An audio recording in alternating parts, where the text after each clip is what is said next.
Okay, good evening, friends and family, and thank you for coming to another night with Repair, Restore, and Grow Black Communities podcast, Behind Black Business.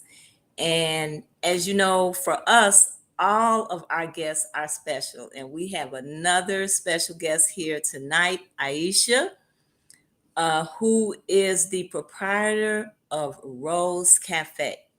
Now, Rose Cafe is a bookstore, and she's going to get an opportunity to tell us about her establishment tonight. But Aisha, I want to thank you so much for coming tonight. Yep, Denise, you're more than welcome. Thank you for having me and reconsidering me. Oh, this is a very busy lady, and so many people that come on this show are very busy people. You know, they have businesses and they have families and so many other things to take care of, you know, but we're doing it out here, you know, and Aisha's doing it. She is getting it done. And so I want to thank her for her persistence as well. So I do want to say, as you know, Repair, Restore, and Grow Black Communities, we're a nonprofit organization. And we've been working hard to help circulate those dollars in the Black community by supporting Black-owned businesses here in the Chicago area, because we feel by supporting our businesses that our businesses have the opportunity to give back in so many ways, whether they're hiring someone or whether they're doing business with another Black person or whether they're just helping out the community at large, they're more likely to give back. And so that's why it is so important that we have to see when we invest our dollars in a business, it has a way of coming back to us. We support our Black-owned banks and the Southside Community Federal Credit Union, which is located on 55th and Wentworth in the mall. They're a Black-owned establishment, and they have been in the community for nearly 20 years, giving loans and financial counseling and consulting and holding events for the community. And when you deposit dollars and open up accounts, that enables them to create more money. And if they can create more money, more dollars, then they can do more for the community. And so that's just how it works. You have to invest in your own. You have to. Everybody else is doing it, and you can't look down or fault or criticize anyone from doing it. It's just like if you have a home, you're going to take care of your home, you know, and that is your responsibility. So we have to look at it that way. And so that's why we're working hard the way we are. And we really have a big heart for our bookstores, because we once had 22 Black bookstores in Chicago. We dwindled down to three in the Chicago area, but we have a resurgence. And that's why I'm so happy to have Aisha here tonight. Um, and at the end, I will tell you who our winner of our monthly book giveaway is. And also at the end of the show, I will announce an upcoming event that we have.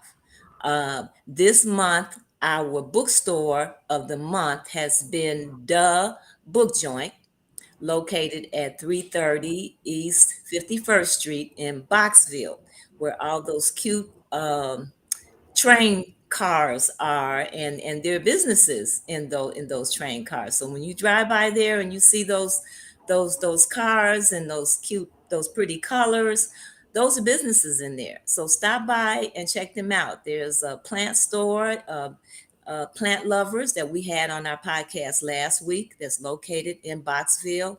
And so we want to support them. And so Verlene, who is the owner of the Book Joint, was our bookstore of the month. And this is the book that we are giving away, Table Set Cooking by Tamika Scott. And this is the book that Verlene chose. And one of our subscribers has won that book tonight. And we will send that book to you free of charge. But we will announce who you are at the end of the show. So let's get started talking to Aisha.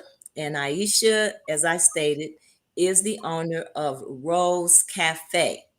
Now, Aisha, I want you to tell our audience, because when they think of Rose Cafe, we think that this is a brick and mortar. Somebody might think this is a brick and mortar and there's a coffee shop, but there's a concept here. So I want you to explain to our audience what Rose Cafe is. So, hey everybody. My name is Aisha Malone. Thank you, Denise, again for having me. Um, she introduced me already, but Rose Cafe really came after my community came together to restore itself after the looting from the murder of George Floyd. So the inspiration of it really came from seeing the community come together. And so Okay. as I saw them come together, it's like it's something here. It's something here. And I Mm, decided to ask people like, what are we doing out here? It was an epiphany moment. Like, I don't know where it came from, Denise. It was just one day after I saw the looting, riding my bike on 87th and Cottage Grove, and I saw different genders come together. It's like, it's something here. My brother and them are very influential in the community, and I asked them like, why y'all do all this? Because I know who some of the people who did it. And they were like, because none of it is ours. And I had to agree.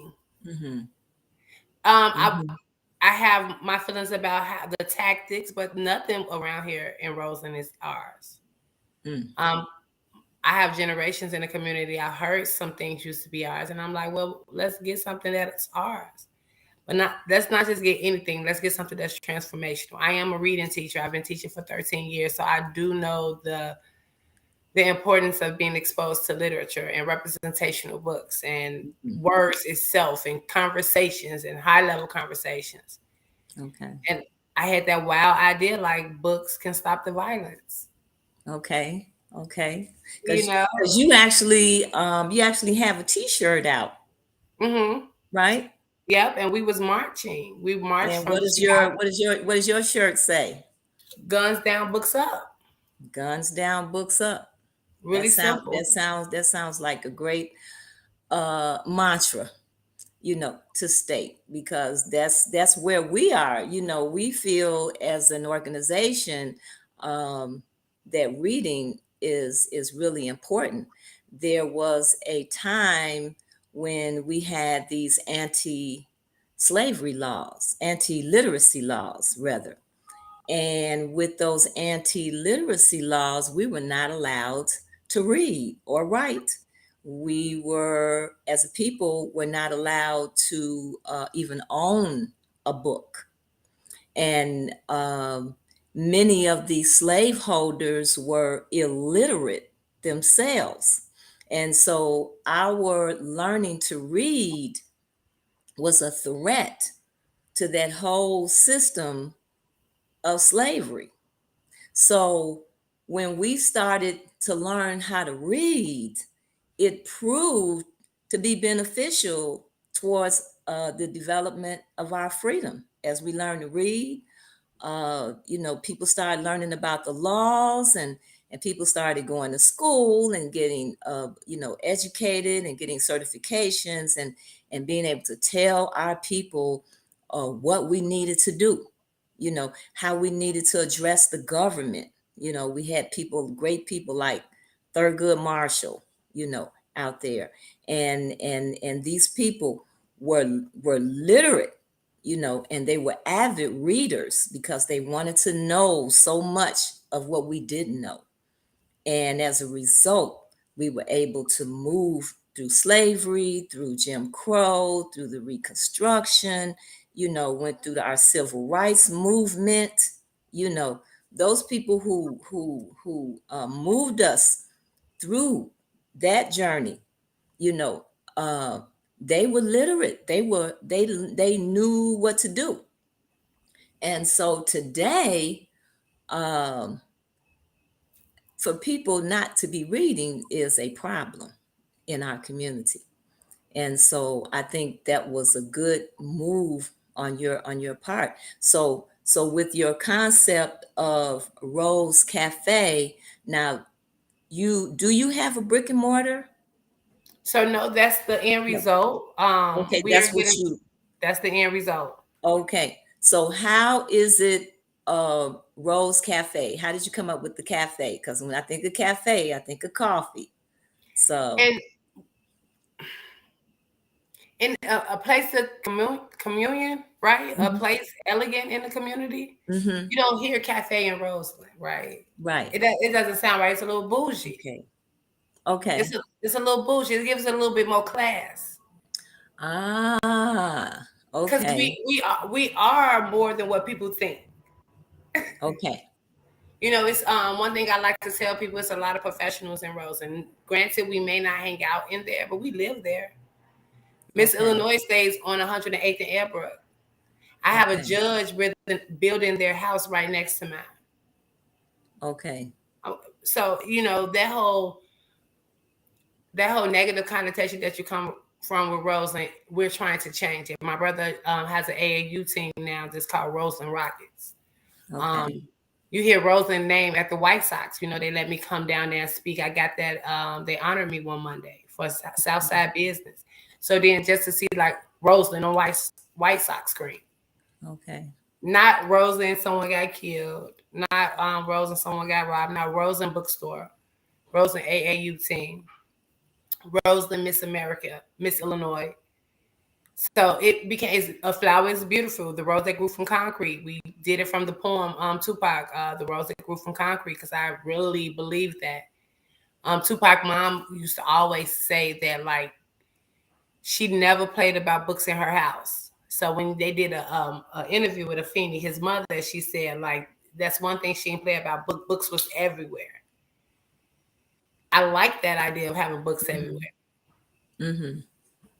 Now, are you originally from Roseland? Did you grow up in Roseland? Yeah. That's your home. Yep. So what was it like growing up in Roseland?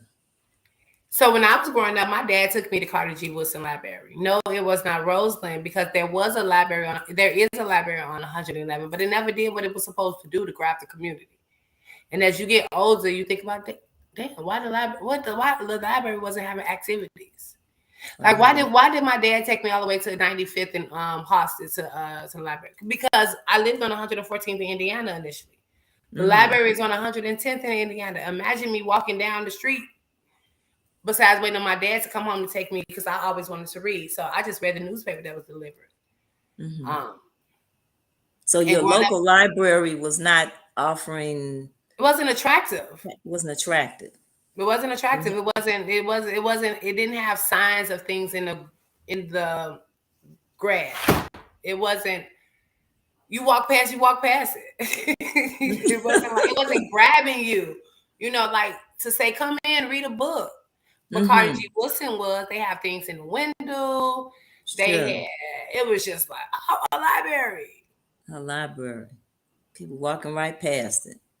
I'm walking right past it. But it's Isn't in the that hood. something? But it's in the hood. Well, you want them Okay. to read, but do you? I, I guess as you get older, like, did they? Because I would have loved to be able to walk right down the street to the library. Because I was going to Palmer Park to play. Okay. Now, So do you have generations of people in your family that have grown up in Roseland? Was it like that? Like your mom, your grandmother, or just your generation? my mom went to Finger in Roseland. My grandmother Okay. owned a beauty salon on 115th Indiana in Roseland. Everybody Okay. was born in Roseland Hospital. We all went to Corliss, Mm-hmm. Pullman. My Mm-hmm. yep, all of us. Yep. So Yeah. this is your community. This is your Yeah. community. We used to So go to Roseland, and there was I remember it being a pet store up there. But Denise, it was a black owned pet store. mm, right on So then, 113th in Michigan. I mm-hmm, remember my mom when we went and got them fish. There was an army, so it was a lot of black people up there. It was a lot of people. So to see it desert like this is like just remember what it had, because it mm-hmm. possibly can inspire you to bring it back. But somebody got to do it, So you what know. happened to the people? What do you feel happened to the people from You know your what? I from think your perspective? What do you think happened to the people? Because you were a younger person and you I saw want to people say leave. like people had to move away because of like that Section 8 stuff. Like people moved. We moved. My dad. We originally we was on 114th in Indiana with Section 8, Mm-hmm. and we had to get off or whatever. And we had moved to 104th in state. So then my grandmother who had the beauty salon on 115th in Indiana, she moved to Tennessee. My they Now, was there any moved particular reason that your grandmother moved, or she just want to because go? Was when she you was in originally school, from? Was she originally from Tennessee? originally, Okay. Okay. yes, she was. And then she decided to go back. Hmm. We were Mm-hmm. sharing territory with like the Mexicans, and so it became a little violent. Prostitution became a little higher over there. Drug access. Drugs. People doing business with the Arabs that was working at Roseland. The drugs was everywhere. Everybody was, my mom was a part of that. So drugs was in the community. It was Mm-hmm. really heavily in the community. So bad decisions sometimes come from there. You lose your house. Mm-hmm. You got, and that's just the reality of a lot of people in Rose, and a lot of people that moved from like the low end. We had to, it became different. You had to adapt. When the Bulls won in '93 and they did a riot in Roseland. So then some of them business didn't even open back up when the Bulls won. They did that 3P. I remember like my uncle and them talking about it, like, some of them didn't recover. So some of them businesses left. Mm-hmm. Some that couldn't recover. Okay. So what made you stay? Because I didn't do bad. Okay. I because I mean everybody don't do bad that live in Rose, and I know I got a lot Mm-hmm. of people who are successful. So um and then when you get older, you start paying attention to stuff because you start realizing that some things can affect you. Mm-hmm. They closed one of my, they closed the schools, and I started seeing like because I was in college, but when I was coming back and I was seeing like what was happening about my mama house, it was just like, dang, it's getting little rough. No rough.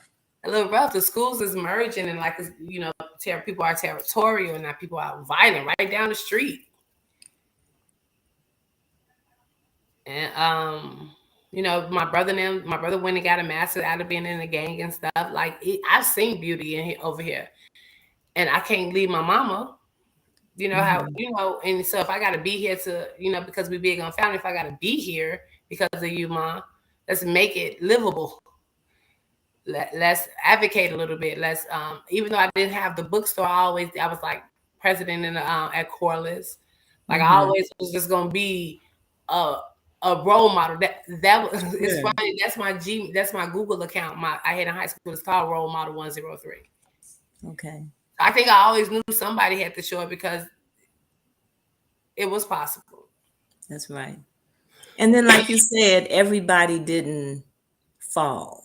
You know, everybody didn't, and because and that's the case in a lot of communities. I grew up on the West Side, and when I came home from college, I saw a huge change in the community that I grew up in, and certain things that happened to certain people. But then you still had families there that were doing what they were always doing, Hmm. and holding it down. And all of the communities are like that. So some people come in and they think the whole community is bad. They think everybody is on drugs and everybody is this and that. And but once you go and sit down and start talking to people, in those communities, you find out different. You know, there are people that definitely want a different type of life, and are living a different type of life. And so, um, as we look at the fact that you open up a bookstore, and you wanted to it was actually an evolvement out of what was happening in your community. It was a need, and communities should have bookstores. And actually, with you being an educator, I know you would even think more deeply about that. So, as a student that came through the schools, and now you're a teacher in the schools, um, how did things how were things different? How were when you were in school, and how is it different from now? How is it different me being in school and me being an educator? Mm-hmm. It's very different because teaching is a passion filled job. It's Mm-hmm. something that, if especially if you want to be effective. Like I stated, I did graduate from Corliss. Mm-hmm. So like and I was like I was at a high rank at Corliss, and I was so like yeah, until I went to college, and it was like what I'm not, I shouldn't be failing anything. Mm-hmm. But Mm-hmm. it made me think about the education that I received at Corliss and what it was compared to in the neighborhood, like how the type of education that they give you to say that they already assumed about you that this is what you could do. Mm-hmm. It was already like that. But now, as I'm educating, it's a lot of more social emotional learning. Kids got access to all type of technology. They can learn by themselves. Literally, you can learn how to do a perimeter on YouTube. Mm-hmm. But what I have to do now as an educator is give a little bit more love, because it's just a little bit more love and education now. And if that's ultimately what I see the big difference is. Teachers have to love the kids a little bit more than what people had to do for us as students. You was to Okay. teach us because we was getting love. It's Mm-hmm. now these kids are neglected. These kids are Right. raising, people was raising themselves since back in the day, but nowadays it's Mm-hmm. way more. And I don't know if it's because of drugs or just like parents are getting younger, they don't have the resources, so they gotta fend for themselves, so they leave the kids to the back. They leave the kids to the teacher more. My mom and them, we went to school, but my mom and them came and made sure that we knew what the house was. But it wasn't just my household, it was my neighbors, it was my friends. We had to go home. We had to do stuff with the family. We had to be around the family. Now It was that extended family. what's It was that that? extended family support that was there. Teachers gotta Because you love real. always had young moms. We gotta love real hard nowadays. Mm-hmm. Because We kids are got to going together. remind them how beautiful they are. We have to tell them. We got to give daily affirmations.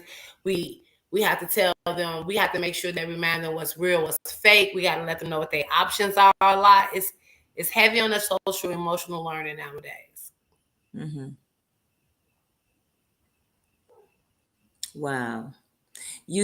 I mentioned earlier about the bookstores that we once had 22 Black bookstores in Chicago, which meant a lot of people were reading. So now we seem to have a resurgence Mm-hmm. of Black bookstores. We have the Book Joint is a newer bookstore.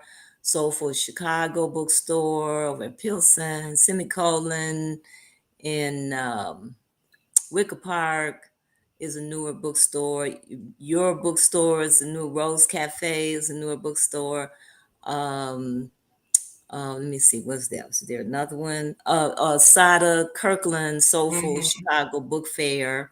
You know, she's on her bookstore is on the metaverse, and dress up like Avatar and go into her bookstore. And then Frontline and Underground have been around for some decades. They managed to survive.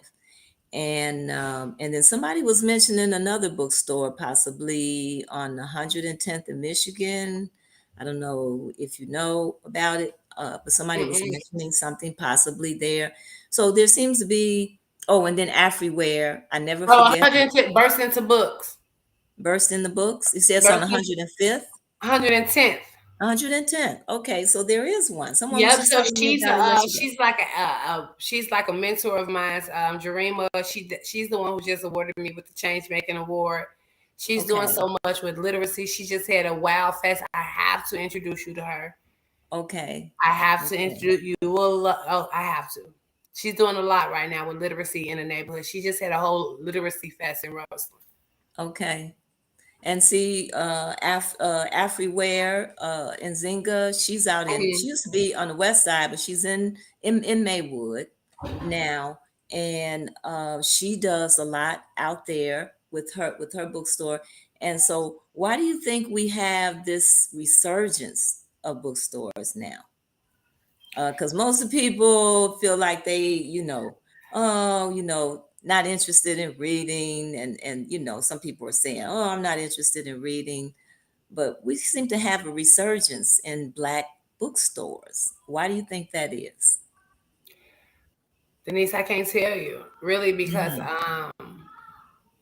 I'm coming right from an English teaching background and just being a voracious reader myself. Mm-hmm. Or I want to say maybe it could be the idea that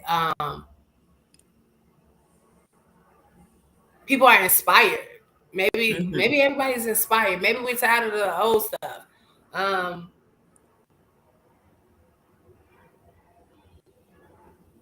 And maybe there's a need, you know there's a need because in reading, for me, the importance of reading, is some people read, for enjoyment. You can read for enjoyment. You can read to gain information, and with that information, then that's going to help expand your perspectives about different things. It's going to help with fuel your critical thinking skills, mhm, because you got more information, and then reading can take you places that you may not have enough time in your life to go. Even if you're a big traveler, you can't go everywhere, and reading can take you so many places. A book, if you were to write a book about Roseland, and you're growing up in Roseland, and somebody reads it, you've brought them to a place that even if they came to Roseland, they wouldn't know, you know, but they would know from reading that book. So there's just so much information, and I think we need the information, because mhm, you've even said yourself, you didn't feel like you maybe got the education that you should have gotten when you were in school. mhm, And I worked in Chicago public schools, and I felt, coming through Chicago public schools, and I'm older than you, that I did get a good education. But I saw them do things with the curriculum, taking phonics and spelling, and changing how they would teach grammar and mhm, math, and taking penmanship out. These were some fundamental skills that once you got those skills, then you could pretty much go off and do, whatever you needed to do, because you had knowledge of geography and science, and you just got a good wholesome base. And they started messing with that. And I think that's why you had some of the experience that you had. But nobody can destroy your spirit.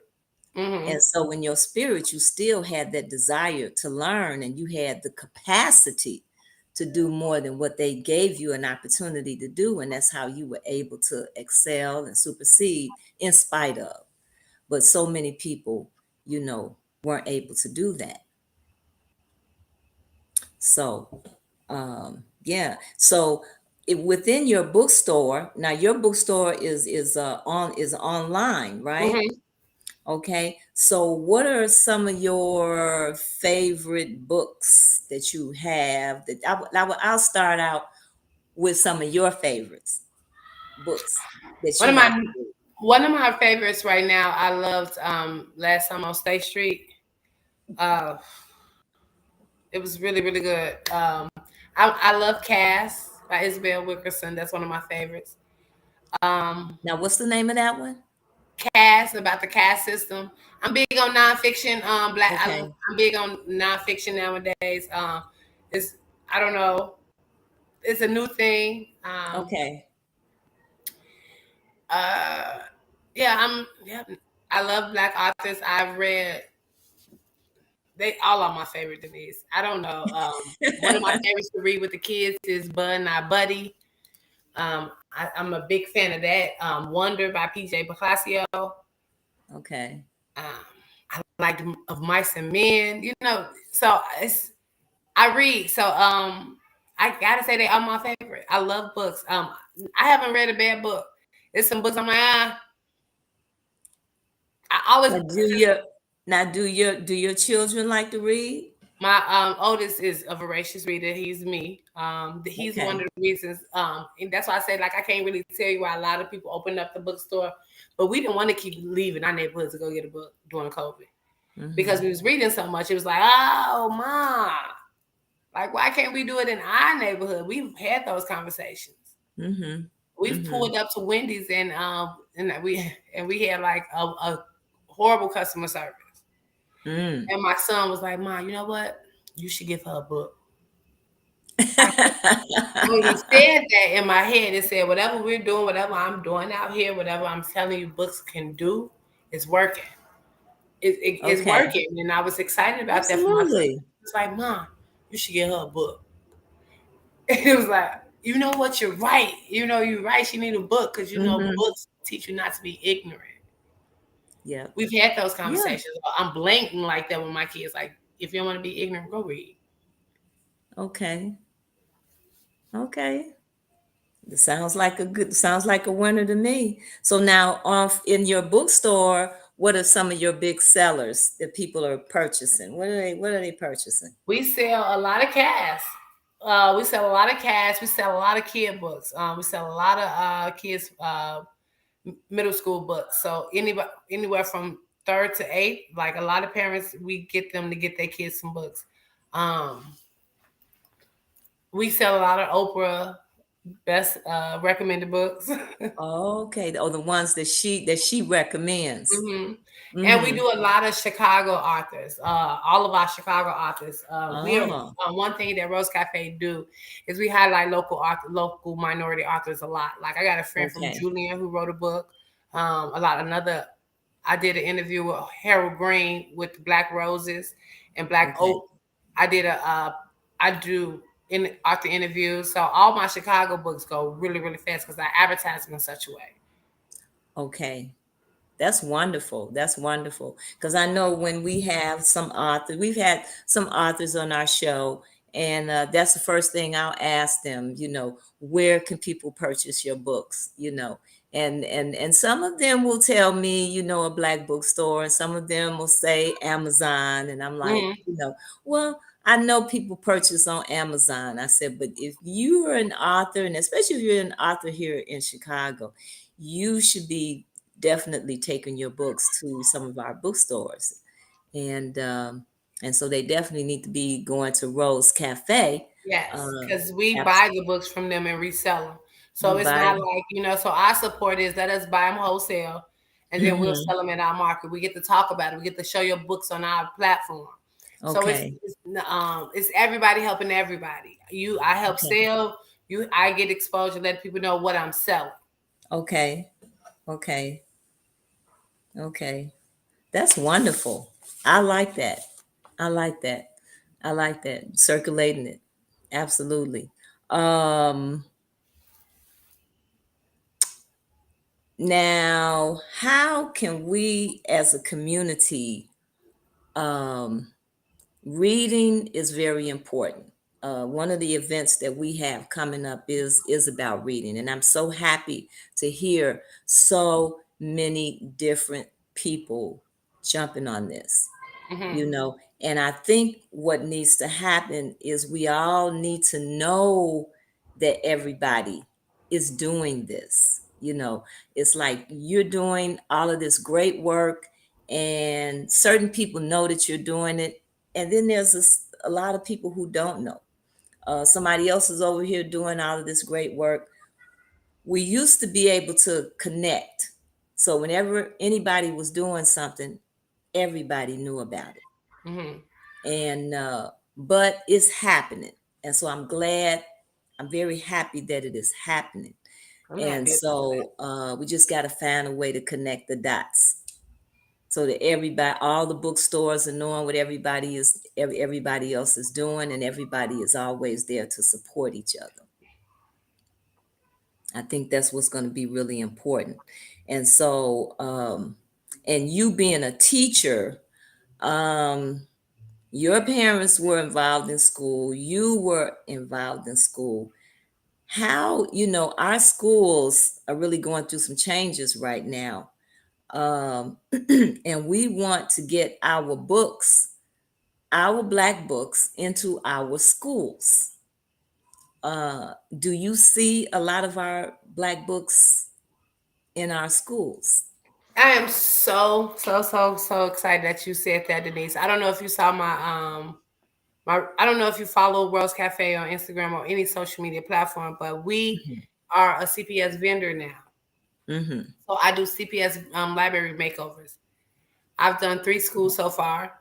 I've done a $10,000 project. I did a $6,000 project, and I did one for like 2,500. So what Okay, we so do, how does the library makeover look? so we go in. They are donating all those old books that doesn't represent the school, the population that they serve, and create send them new books. So Hmm. they tell me the demographics, and I get to pick like K through second because I'm a teacher. I also know how to level the books. So I Hmm. get 4 books with like one. I just did it yesterday. Um, and I had one picture as a black boy with a mirror, like I want to be a teacher, and he kept saying like I want to, but but it had made me like I said this is exactly what I wanted. Like when I went in a school, because I did 2 sets for them. When I went in a school, they got these reading nooks. Denise, Hmm. if I show you the pictures of the nooks of like how to be an anti-racist and um, the Fred Hampton book, and it's like, wait a minute. And she like the teachers and the students are sitting in their nooks talking about these books. She like they talking about the cover. So because I'm intentional about it, I want you to be like, what what I want that because Hmm. this words is a direct link to IQ. Hmm. Words are a direct link to higher IQs. So even if you're not reading the entire book, reading that title and putting it down, I'll win still. Hmm. But the gimmick is putting a book that people gonna want to pick up twice. Hmm. Not reading the title like, nah, I never come back to it. Reading the title and then something that's in there, clicking like, man, what is that? Like this book was Chicago Exposed. Like Emmett Till, that's when Emmett Till mother was at the church and Hmm. at the funeral. And it's like you pick it up and now you're reading it. You're doing it twice though. Hmm. So books in schools is coming back. I'm I don't know how the mission came like this, but I'm a servant of So God. now, how do you get your books in the school? You talk to the principal. Yep. So you go to an individual school, and I'm you in the say school. you want to set up a Hmm. library in the school, Yep. and they give you a space, because I remember when we used to have libraries and librarians in the Chicago Public Back in the Schools. day, it used And to I be beautiful. also, because I was trying to find some of the librarians that we had in the school, and I remember going online, and it was like most of the when you mentioned Black librarians, most of them are no longer with us, And I said, has it been that long? And so then, I remember when they took the libraries out of the schools, and they typically replaced them either with a lunchroom or made the lunchroom bigger, or they replaced them with computers. And I too often saw the children playing games on the computers, as opposed to reading. And I know that there are studies that show that the comprehension is significantly Yeah, less. I think it's something like 30%. it's bad. The ability to attend is less. Uh, it's just, not to say that computers are totally a bad thing, because they're not, because there's a lot of information, like you say, that you can get on the computer. But there's nothing like reading a book, Yeah, and sometimes it's like if you're a jogger or you run, it takes you a while to get into it, and so sometimes it's like that with a book, yeah, because you have to sit there and you have to focus and you have to quiet your mind and you have to get into what you're reading. But the more you do it, then it becomes easy to yeah. jump right in. So when you come into school, you go to the principal and you bring in the books, and the principal gives you a space in the building. Is So that no, how they this is do that. working? They do that. They this school, Higgins Elementary in Ragtown on 116th. She did it. She just needed 1,000 books to do it. Mm-hmm. She said she went to a reading conference. Okay. And this is the principal, and she said she got to get back to reading. She said that Mm-hmm. it's always been her love as well. She's like, Mm-hmm. it's, and when it click, it click. And that's why I'm in school too to be a principal, because you get to run stuff like that. You get to make those Mm-hmm. decisions for what you Make the need. listen. And Right. I need those executive decisions around these kids, because I want them to read, because everybody don't have that as a priority. And Right. regardless of why you don't have it as a priority or not, I don't argue that, but I know why the power in reading. Mm-hmm. She has like a nook with these, because I saw what it did with the kid, with the teacher, with the book of the teacher. He instantly started saying, one of the boys was like, "Oh my God, I'm taking this home to show my mama." It's that easy. Mm-hmm. But if you don't have the books to do so, Right. so let me make it easy. Let me do it. Let me pick the books and give them to you. I know what you need. And that's what Rose Cafe has become. Now we are Mm-hmm. taking up CPS libraries. So I don't want it to be no more scholastics, because when they Mm-hmm. give those scholastics with the paper, all the books, there's not us. It's still not us. It's still That's right. Barbies. It's still characters with things that don't help affirm who we do, or affirm our beauty, or affirm our That's strength. right. It's none of that. And I From want kids to our experiences. it's that important, and it's more important than it's ever been, because we're losing so many people to ignorance. That's right. That's right. So That's right. You are definitely on point. Now you also I saw on your website, you a listing book clubs, and do you have a book club? I can't do a book club because I read too quick. So Okay. I can't. It's They like won't be able I to gotta they get it won't in be when able to keep up with you. because I gotta get it in when I can. I can't do a group. But I want to promote a group. I want to inspire a group. Me personally, I can't do a group. If you read it and I read it, we'll talk about it. But we do supply books to book clubs. So what we call our book club is the book that we read and to interview the author. So Okay. like the Sum of Us, the book that I gave you to share is like our September book, because we're about to interview Heather McGee. Okay. So we would love people to read the book with us so that when we do the interview, it's something like it could be talking points and things like that, because we like to talk about like high level conversations as well. And like we want to model that, like everybody's talking and having an input, everybody having an opinion, and everybody being respected. But we like to have conversations like that because my partner Rebecca, she's different than me, so her difference bring in a perspective unlike mine, and she's cool with that. I'm cool with that. Mm-hmm. Mm-hmm. But her partnership with Rose Cafe bringing her people too. So now it's my people, her people. I'm 36 black. She's 26 Jewish. I'm Southside. She's Evanston or something. No, I'm not Evanston. But we're friends from not physical. Mm-hmm. Like our connection has nothing to do with like the obvious. It's just don't. But we bring that together to like show people like it's beautiful when it's done with love, because that's like Mm-hmm. ultimately how he wanted it to be. Even though Mm-hmm. I talk a lot about like inspiring like the black culture and doing things like that, I have very much respect for all God people. Mm-hmm. And that's the way it should be.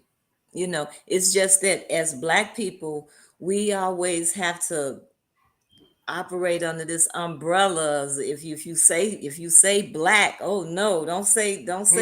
Mm-hmm. Don't come in here. Even some of your longtime organizations, Black organizations, will tell you, oh, don't go in there talking that black stuff. And it's like, well, what am I going to talk about? Right, right. This is ridiculous. And that's a reality that we have to deal with. That's a reality that we have to live. I'm not, why do I have to apologize? Why do I have to be afraid to say black and talk about black? Mm-hmm. Nobody's afraid to say, I'm Latino, or Shot I'm it from the Korean. they shot I it from the had a rooftop. I had a Hyundai Accord, no, a Hyundai Santa Fe truck. And the lady at the cleaner, the laundromat that I would go to, she was an Asian woman that owned the laundromat. And when she saw I had bought the truck, she come running out, and she was looking at it, and she say, this is from my country. This is good truck. This is my people. We don't even have a truck. We should have a truck. The Africans should at least have a truck. But there's always, when you start talking about Black people, it's like, uh-uh. And so that's just a reality that we have to face and deal with. So if somebody wanted to start a book club, how would they do that? How would they go about doing that? Because I know there are a lot of book clubs out here. There's the big book club with the rapper No Names, got a book Mm-hmm. club. And then there's some local Black book clubs. There's an organizer. So I think book clubs are really cool because you can use your own little circle of friends if you want to, or fam's a good way for family members to come together, um, and you decide how you want to come together to talk about the book, whether it's online or over at somebody's house or over at the park or you know at an over dinner. I mean, however you decide how you want to do that. So how, if somebody wanted to start a book club, how would they go about it? If you wanted to start it with us, well, you will be ordering 5 or more books, but you'd have to get the people with a like mind of yours. A book Mm-hmm. club is between it's intimate. It's requires consistency. So Mm-hmm. our book clubs, you just can't do it with your cousin because you like your cousin. Because Mm-hmm. when it's a good book, Denise, I know when it's time to talk about it. Sometimes you need someone like to like have be a thought partner with you, like because it's that important. So and Mm-hmm. it's not everybody. Everybody Mm-hmm. is not book people. I promise you, I'm not trying to make everybody that. But because a lot of my family and friends tease me about it. Mm-hmm. Oh, here come the book lady. It's not even that deep or whatever. But I got friends. I'm in education though, so that Okay. comes with the territory. People who've been to college who had the gumption to read or the stamina to read. We read. Mm-hmm. So you just ask like, do you want to read this book? This book is so good. Well, I heard great things about this book. And I Okay. think that's how you started. But I think people just need to be intentional of what you're reading. You just can't read anything because you read it, Denise. Like Mm-hmm. I never said because I think it's good. I'm an extrovert, so I like things with characters and like dialogue and things like that. Some people are Mm-hmm. introverts, so they might want to read something that's like without characters, just super informational and things like that. I those books exist. There's Mm-hmm. a genre for everybody. Mm-hmm. It's a genre for everybody. And once you find your people, that first book you locked in. A good book Mm-hmm. is gonna lock you in. You're gonna be like, wow, I got a whole experience. Because a book is an experience. Mm-hmm. I got a whole experience. I want that again because we live life every day. We live this reality every day. Just escaping every once in a while is therapeutic. Absolutely. I love reading books about people with no kids. I love that. I love those books. Oh my goodness. But I think it's a great thing. I think it's an alternative, for many people. I think many people, if they try it, will like it. Some, like you say, some people aren't, and then, some people may be in and out. But I'm hoping it's becoming more of the in thing, you know. Um, so got you. Okay, so we have you mentioned the activities that you have, and so how soon do you think you might be coming up with uh, your brick? I don't know. Someone just talked to me about a bus that Mm-hmm. they want us to redo to put the Rose Cafe in a bus. And Mm-hmm. so they're going to help us with this grant for it.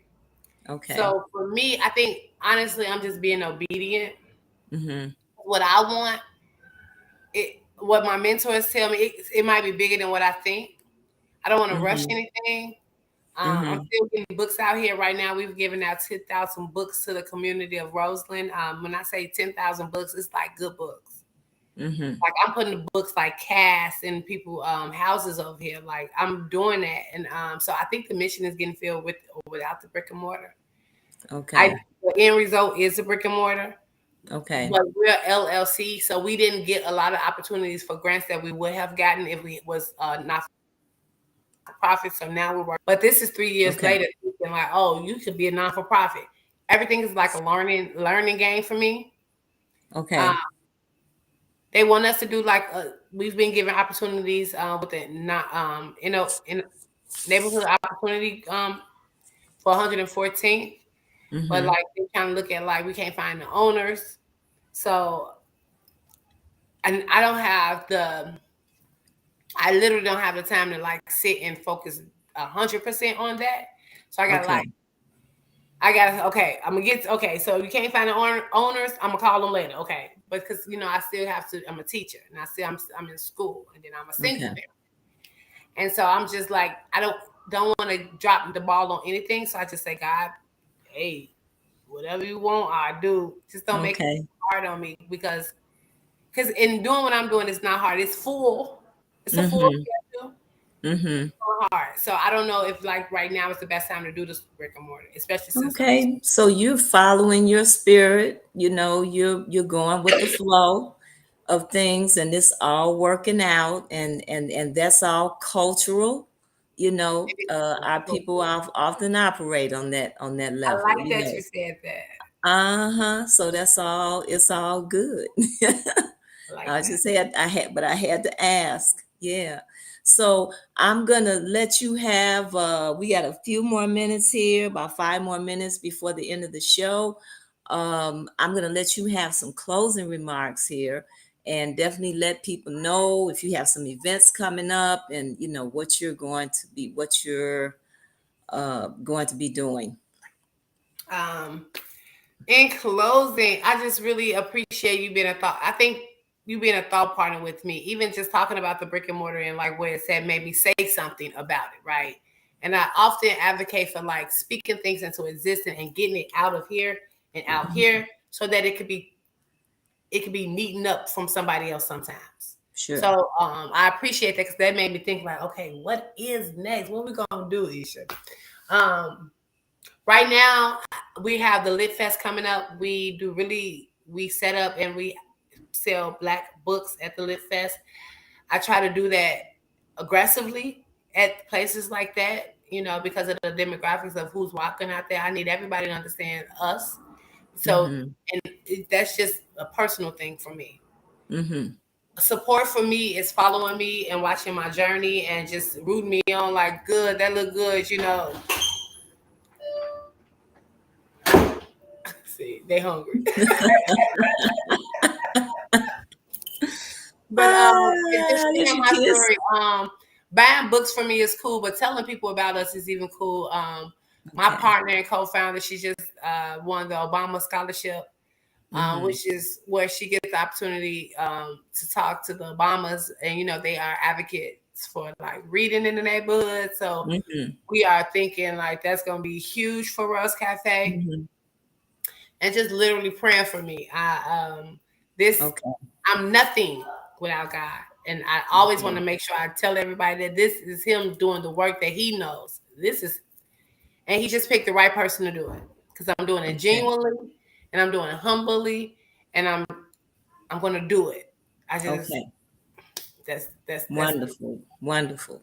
Well, I want you to stick with me here. I really want to thank you for coming on to the show.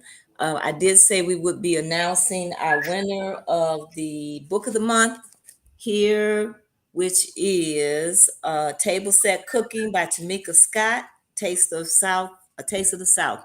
And there's some vegan dishes in here too. So I did go through the book to see that. I'm vegan, so I wanted to know what she had. But Elaine Jones, you are the winner of the book of the month, and we will be contacting you. We will be sending that book to you. And I want to thank you for subscribing. And if you want to be a part of our book giveaway, all you have to do is subscribe to Repair, Restore, and Grow Black Communities. We will need you go to rrgbc.org. We are eventually going to need an address and a way of contacting you to send the book to you, because we do send it to you free of charge. September 17th at 1717 East 87th Street, Repair, Restore, and Grow Black Communities is going to be hosting a literacy event. And I'm hoping, Aisha, that you will be present. That's on a Saturday from 2 to 6. Okay. We'll have the Underground Bookstore. Frontline Bookstore will be present. The Book Joint will be present. For sure, we know. We're waiting to hear from the other bookstores. We're asking some authors to come, and some book clubs. We want our community to read, not just the children, the adults, Yes. everybody. We want everybody reading. And for entertainment, we have David Boykins, fusion, experimental, jazz, soul, hip hop music, and he comes with 11 members. That's one band. And then the famous and lovely Maggie Brown is going to be closing out our event. And Maggie came to help us when we were trying to save a Frontline Bookstore from eviction in Hyde Park, and she performed free of charge. Maggie has a heart for the community. And so Maggie is going to be performing for us at this event. And we know Maggie's a jazz singer, and she can perform in different genres: jazz, blues, R&B, soul. She's a spoken word artist. And so Maggie's a wonderful entertainer. And so we're going to be asking everyone to be coming out. We'll have flyers for that soon.